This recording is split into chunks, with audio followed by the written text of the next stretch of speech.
Well, good morning everyone, and a very warm welcome to the 5th Hospitality and Tourism Summit. And thanks again to Grange Hotels for their generosity in hosting today. It's much appreciated.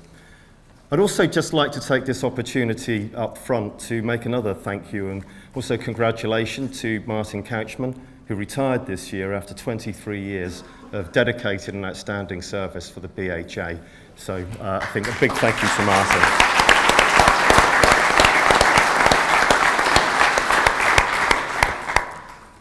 So, there was a fairly big vote last week. I think in either way, it was always going to have implications for our industry and our country. And without straying into the wider political ramifications, of which there are many, from my perspective, from a business view, this was always about the currency, and specifically about the exchange rate between the pound and the euro. Because the UK has chosen to leave the EU, we've already seen the pound fall against the euro and indeed other major currencies. And I have to say that from my view, within reason, that is a good thing for British tourism and for British export industry. Throughout the referendum campaign, I was often a little incredulous at the arguments of the Remain campaign about why we had to have a strong pound and that it would lead to cheaper holidays. Because while nice from an individual perspective, and obviously very nice for carriers like Ryanair and EasyJet, which presumably is why they were such ardent Remain supporters, it was not good for British tourism. Because when the euro is too low against the pound, or put it the other way, the pound is too strong, you have British going abroad in great numbers, and you have the UK actually less attractive to foreign visitors than it normally would be. And I think one of the things that has come out of the referendum is that if we had voted Remain, I think the euro-pound exchange rate would have gone to about 140 plus, €1.40 to the pound. And what we've seen in the past is that there's a visible impact around that level in terms of more people going abroad on holiday, the cheap Mediterranean holidays, and obviously fewer people coming into the UK. So insofar as we have avoided that, I think that is a good thing. I think the opposite will now happen once the current sort of uncertainty and chop settles down. I think that the British will be more encouraged to spend more time in their own country, and we have a great tourism product. And I hope and I think that visitors from the Eurozone will come back to the UK because the price comparison is now going to be more attractive. But I think the central issue that we, as the BHA, need to take hold of here is to seize the moment. Because what we now need to do is lock in that competitive advantage that the current currency exchange rate gives us and argue with renewed vigour for a cut in tourism VAT. Because while it's nice to have the currency heading in the right direction, in the long run, banking on a weak currency is not a substitute for a long-term tourism strategy. The other big pending issue that comes out of the referendum that impacts us is, of course, immigration. And we need to have a seat at the table and engage in that discussion because it is very, very important that whatever measures come forward, be it point systems or be it other measures that look to restrict immigration into this country, does not restrict the flow of foreign labour that we need where skills and labour are in short supply. It's very, very important, and we need to be in that discussion. So those current issues really bring me on quite nicely to the role of the BHA in these very important times. Now, trade associations like the BHA, they exist really for two primary functions. Firstly, to deliver benefits and services to their members, and secondly, to lobby government in support of policies that are favourable to the industry, or sadly more commonly, against those that aren't. And hopefully those two objectives are actually self-reinforcing in that the more members you have, the more leverage you have to do commercial deals and provide services, and the louder your voice. And I certainly think that in recent years, Ufi and the team have done a tremendous job offering services, particularly to our SME members, from legal advice on allergens right the way through to commercial deals on things like insurance services and printing. And our members need those benefits and they need that louder voice now more than ever before, not only because of the issues I've just raised, but also because of other external challenges that face us. For example, if you're an established operator, you are still facing more and more regulation being put on your business at the same time as government seems to be encouraging with open arms new entrants into the market in a so-called sharing economy who appear to operate with no regulation. That's not a level playing field. And running alongside that, and probably even more significant, is a raft of politically inspired employment legislation that will go straight to the cost base of nearly all the members of the BHA, the people across our industry. So let's take that last one head on, because it's the one that I think has galvanized everybody I know in this industry more than any issue before. Now, last year, I almost choked on my porridge when I saw this headline. Osborne to business, I'm on your side. And I have to say, somewhat ruefully, I thought, well, George, with friends like you, who needs enemies? Because friends don't claim the credit for almost 600,000 jobs created in hospitality and tourism in the last Parliament, and then, in an act of pure political theatre, draw living wage legislation out of the hat with no consultation whatsoever and giving it business only 10 months to get used to the idea. At the best, it's stunning naivety about business in general, and at worst, it shows contempt for those industrial sectors that employ large numbers of people. And let's be under no illusions. This is no minimum wage that is relatively easily absorbed. This, to get to the £9 living wage target by 2020, is a compound annual growth rate of 7%, running alongside all of the other employment legislation that has been brought in recent years. That is going to be particularly hard on BHA members, particularly on SMEs, and particularly those outside of London. Now, of course, the Chancellor's argument for being on our side is the cuts that he is making in corporation tax, and these are, of course, welcome. But it would be nice to actually walk him through the numbers at the top end of a P&L, where the numbers are a bit bigger. And there you would see the almost obscene amount of our revenues that disappear in VAT, reducing our pricing parity and making us uncompetitive against international rivals. And then a little bit further down, obviously, you find costs. And within hospitality and tourism businesses, between 30 and 60% of costs are employment.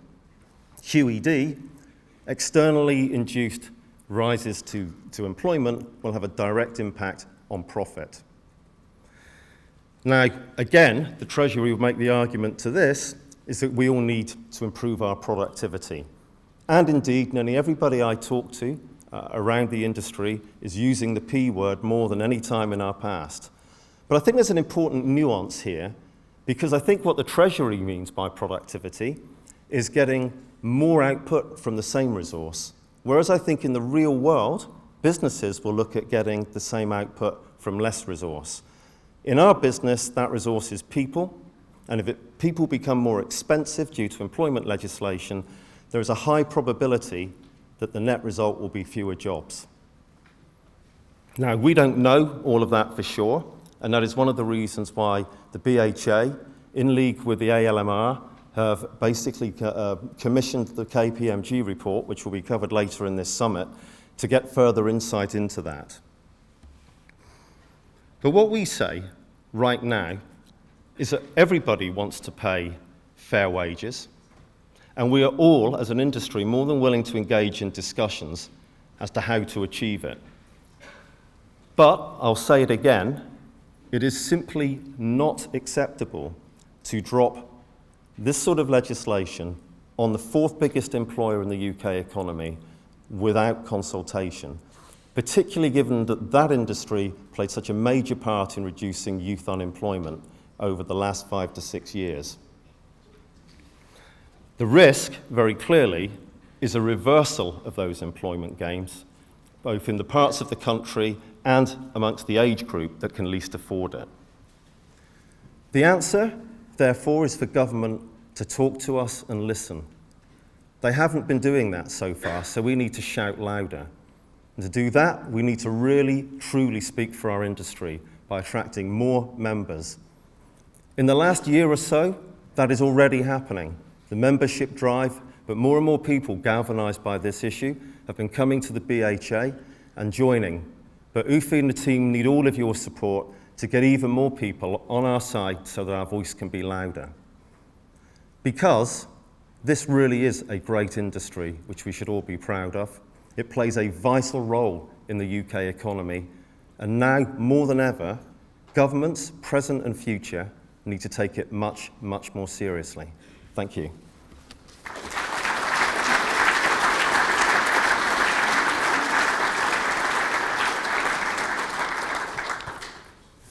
So, Ian, would you like to join me on the stage?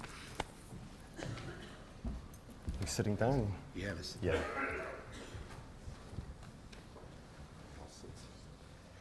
smashing.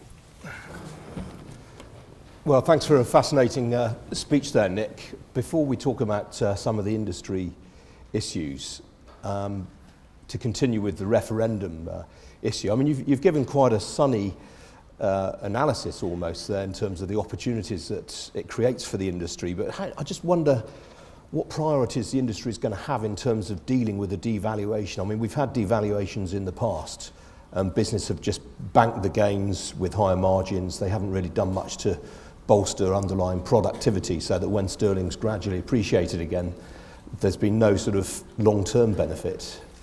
I honestly think this gives us a bit of a breathing space. The pound was getting far too strong against particularly the euro. Last year we saw a drop in visitation from the Eurozone. We've seen more visitors go out. That tourism balance of payments that everybody likes to ignore was heading well past £13 billion and was not going to come back anytime soon.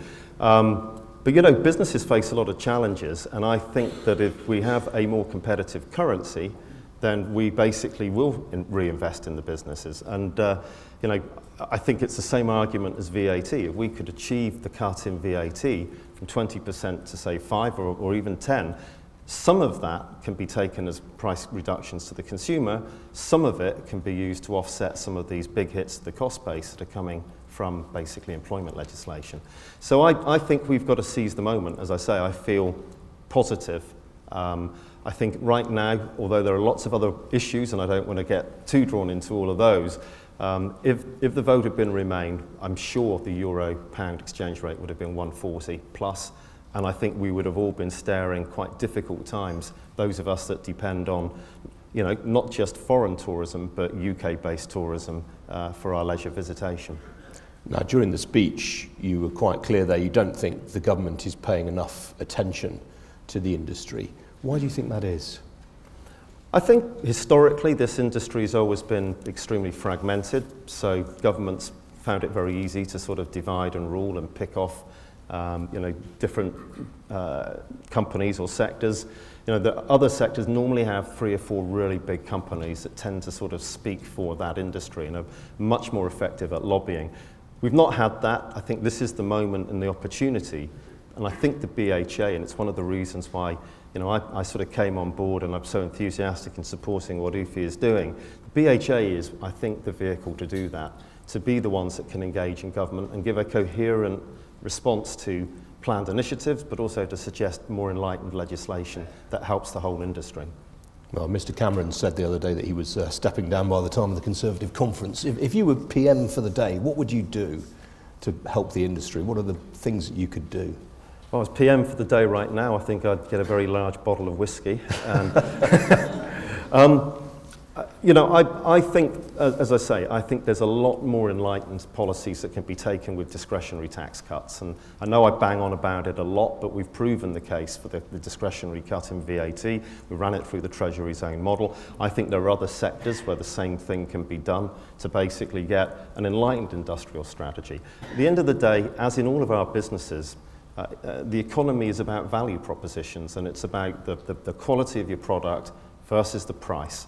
And I think one of the problems the UK tourism and hospitality sector has had is we've got a really good quality product, but actually pricing's been a little bit out of our hand because we've had 20% dumped on us from the government when others don't. And we've obviously had a relatively strong currency recently that's made it even more difficult. So I would look at that.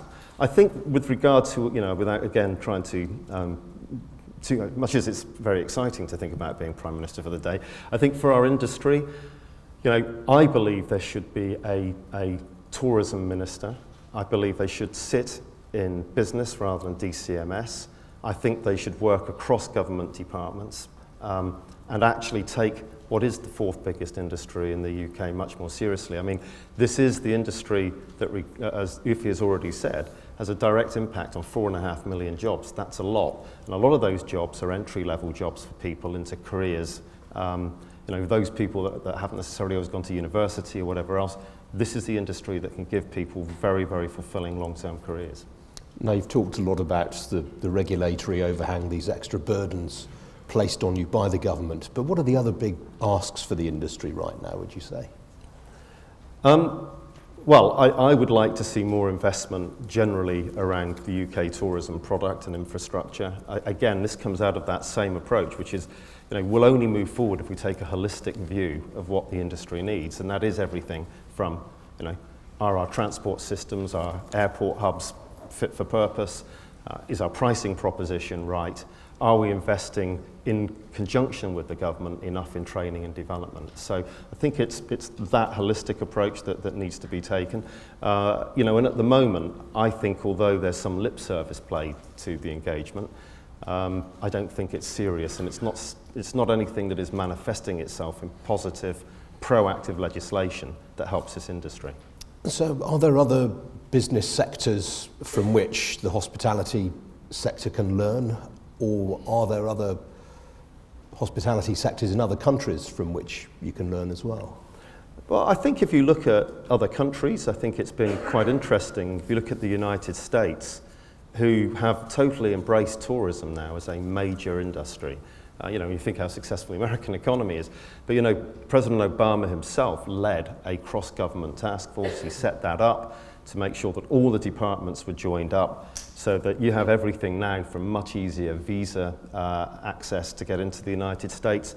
I arrived in Orlando Airport last week, and I actually had somebody smile at me while telling me to turn my mobile off. But that's what they do. But you can actually see a concerted government and an industry approach to how can we make this better. And you see that in a lot of governments. Government of Singapore is also singularly successful at this, I think. So that would be the models. And if you want to know what really effective lobbying can do, look at the oil industry, which is very happy when it's making hay and the oil price is high. And the minute the oil price goes down, it's, oh, please can you give us some tax cuts? And they get them, as well as all the knighthoods and other things that go with being an oil industry baron. Not that I'm cynical or anything. No, some would say that the oil industry, of course, is quite quick to lay people off when they face a downturn, which is something that the hospitality industry doesn't really do that much. Well, I don't think that's the case. I think if you have a downturn, a certain amount of the cost base is always variable labour, it's seasonal staff. That is the nature of a lot of our businesses. So, if you get a downturn, it's the seasonal staff that feel it first. And that's historically why there's always been the issues around zero-hour contracts and minimum wage contracts, which I'm pleased to say I think are becoming rarer and rarer across the industry now. Well, since you've raised that, the issue of working conditions, we've already heard today that this is a great industry, a great business for young people to come into. You've talked yourself just now about entry level, and yet the industry, the sector, does have this sort of tang of impermanence in a lot of the jobs. You've just been very, very critical of the national minimum wage, for example. How can you say this is a... So I've not been critical. I was saying the living wage. Just to be clear, I'm critical of the way the living wage was introduced. To introduce something like that with such massive impact without consultation, I think says everything about the fact that government isn't talking to industries like ours, and that's why we need a louder voice. Just to be clear, it's not, I don't make any moral judgment. As I say, we all want to pay our staff more and fair wages. To come back to the perception of the industry, I'm sure that's one of the reasons why there's a sort of ambivalent view within government about it. My argument is very clear. Not everybody leaves university, goes to university. Not everybody can become, a scientist or an investment banker. There is a fantastic wealth of career opportunities in hospitality and tourism, multifaceted from front of house to chef to marketing, to whatever, And I have a lot of people in Merlin who started with no qualifications from school, very few, have worked their way through, done qualifications as they've worked their way through Merlin's training and development programs, and now sit in the senior team of the company. That is the opportunity that we give, the opportunity for a very rich, fulfilling careers, but we give people that entry-level opportunity where a lot of other industries don't. Is that something that you think, as a trade body, you can be shouting more about? I mean, McDonald's did quite a good job a few years ago with their More Than a McJob campaign. Yeah. Is that something that you could be rolling out across the BHA? I think we should do. I mean, I'm very proud of what the BHA does. I think the big conversation shows exactly what can be achieved when people focus on it. I believe everybody in the industry is doing important things. Even recently we've been doing a lot of stuff with the Prince's Trust to bring disadvantaged young people who might normally not get a job into employment. Again, I think that's something we do more than most other industries that have maybe got higher barriers. So yes, we should shout more about it. Now, you mentioned in your speech VAT on the sector and the unfairness of it. I mean, I know from having interviewed you in the past that, and what you've said about running this through the Treasury's model, there is a definite advantage to doing away with VAT on the sector. Why isn't that message getting through to government? Why do you think the government is being so intransigent on this issue?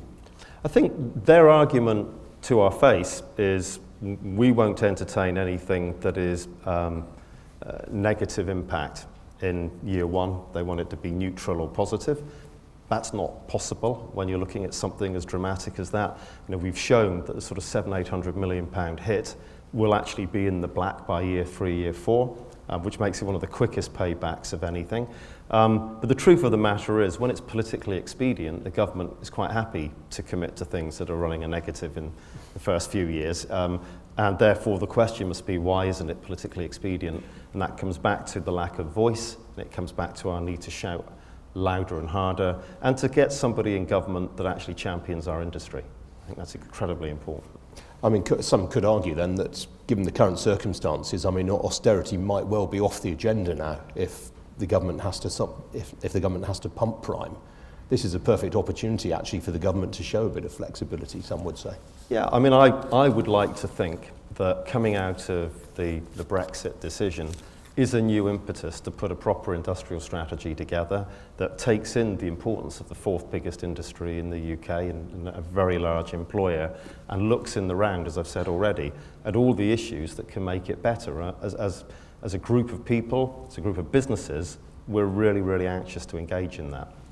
Now, obviously, as chairman of the BHA and also as CEO of one of the UK's biggest 100 companies, you get a lot of airtime with governments. What do you think? Not as much as I did. But what do you think they want from the industry? What are the things that they're looking for?